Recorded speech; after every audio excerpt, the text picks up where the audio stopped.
Riding in traffic is something that unnerves a lot of riders.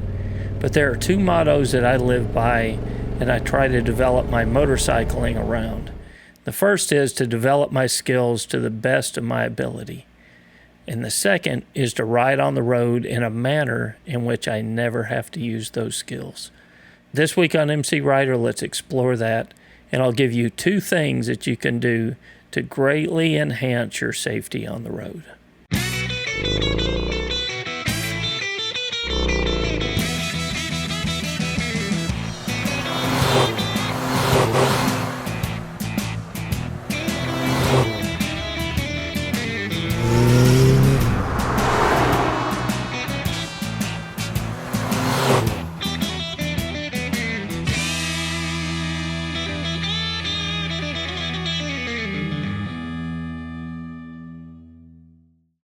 So there's no magic bullet in what we're going to talk about this week. 2 common sense things that will keep you safer out on the road, but they'll make a huge difference in your ability to handle what's happening on the road.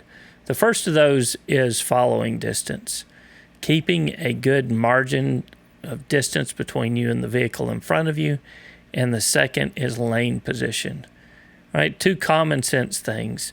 But from my observation of watching riders on the road, common sense is not always common practice.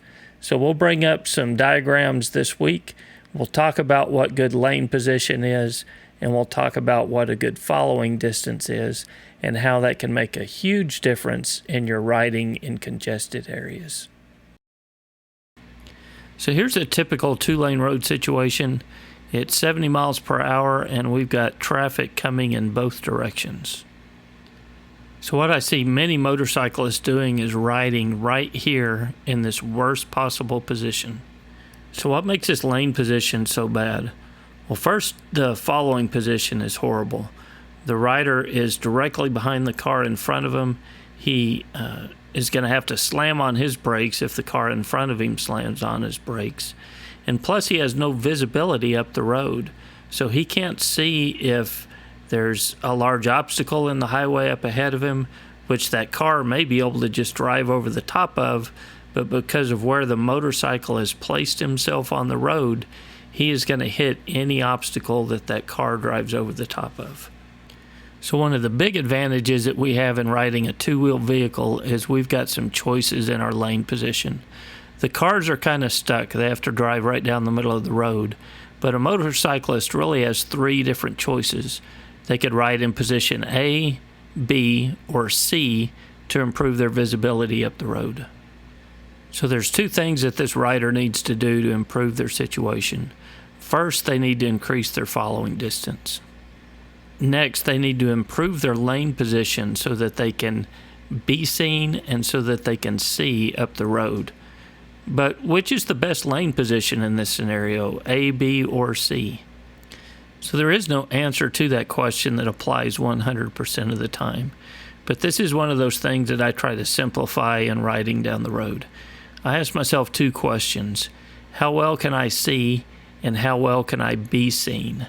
And I'm always going to put myself in a position where I try to meet those 2 things. That other cars can see me on the road, and that I can see well up the road ahead of me. So for what we know at this point about this scenario, the position on the road where I can both see and be seen the best is in position A. So position A puts me in a spot on the road where the oncoming traffic has the best chance of seeing me. If somebody's not paying attention or they start drifting too close to the center line, I can always drift over to B or C if necessary to give myself a little bit more room. But it puts me in a position where they can see me, but more importantly, it puts me in a position on the road where I can see as far up the road as possible.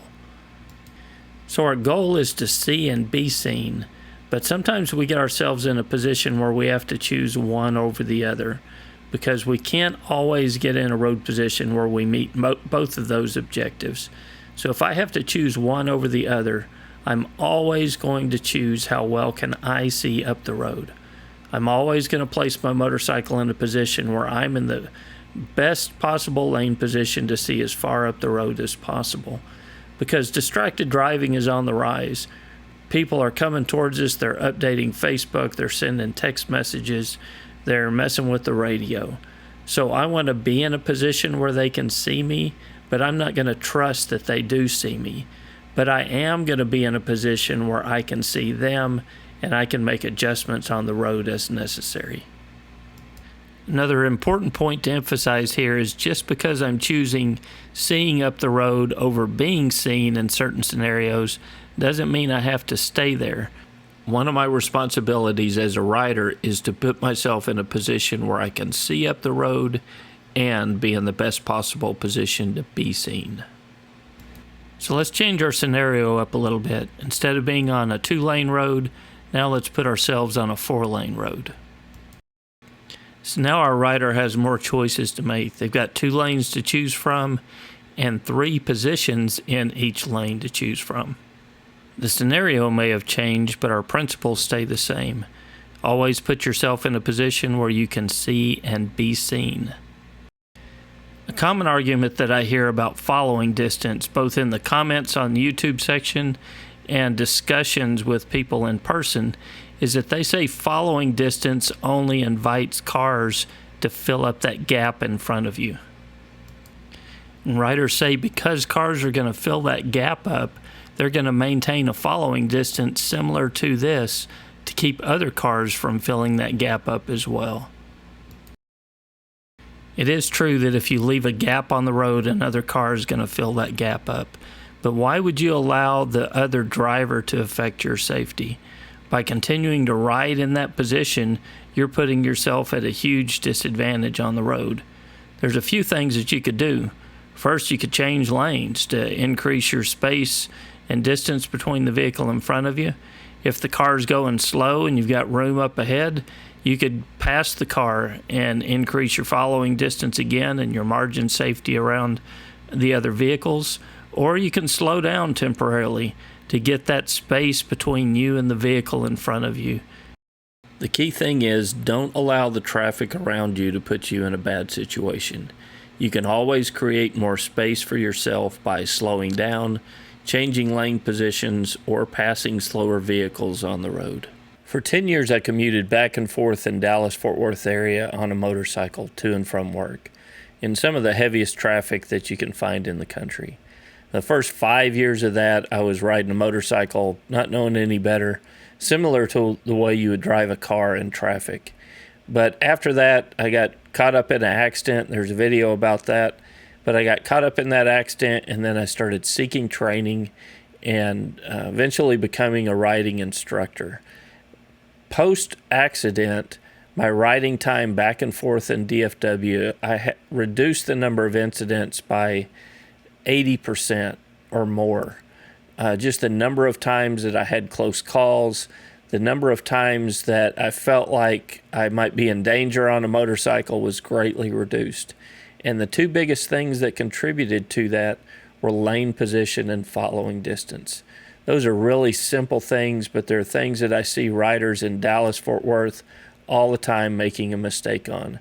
Getting too close to the vehicle in front of you and not being in a good position to see up the road and know what's going on.